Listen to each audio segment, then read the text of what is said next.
ఎప్పుడైనా పాపాలు చేసినోనికైతే భూమి మీద పత్తికుండగానే నూకలు జరుగుతాయి.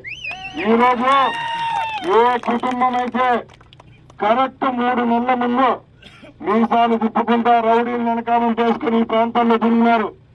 ఈ రోజు ప్రజలు చెప్పుతో కొడతారని చెప్పి తిరుపతిలో బంగ్లా కట్టుకొని దాయిలను దాక్కున్నారంటే మీ అందరూ రుసులు తగులుతారండి వాళ్ళకు.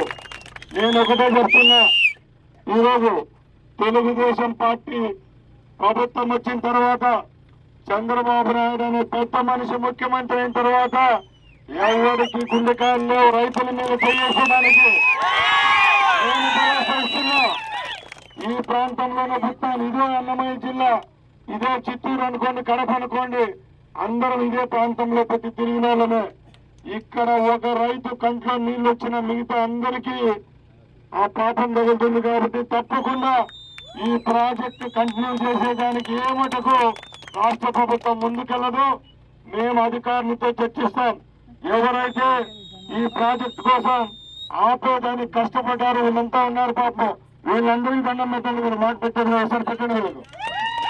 ఎందుకంటే ఈరోజు మన సొంత భూమి 1 ఎకరా పోతే ఎంఆర్ఓ ఆఫీస్కు పోలేని కాలంలో ఢిల్లీకి పోయి మీ అందరి కోసం పోరాడి ఈ ప్రాజెక్టు నిలబెట్టిన ఇద్దరు పెద్ద మనుషులతో మాట్లాడుతూ ఉంటే మాకే గర్వంగా ఉంది. ఎందుకంటే మనం ఏదన్నా పోతేనే పట్టించుకోండి. రోజు అలాంటివి గ్రామాలు 12 ఎకరాల భూమి పోతారు.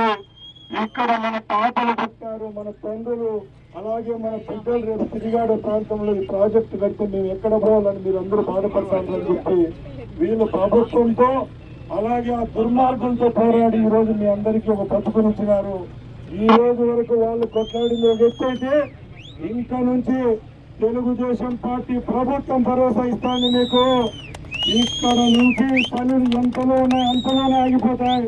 ఎవరికైతే రైతులకు భూములు కోల్పోయినారో వాళ్ళకు రెగ్యులర్ చేయించి మళ్ళా మీకు పట్టాలు ఇప్పించేది కూడా ఈ ప్రభుత్వం తీసుకుంటుందని